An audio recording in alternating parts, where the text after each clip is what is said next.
கை காலெல்லாம் ஸ்டடி ஆயிட்டு எப்பா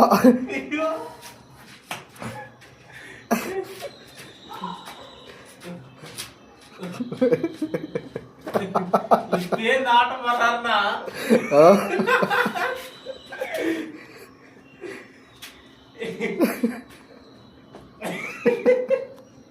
போது விடுவா.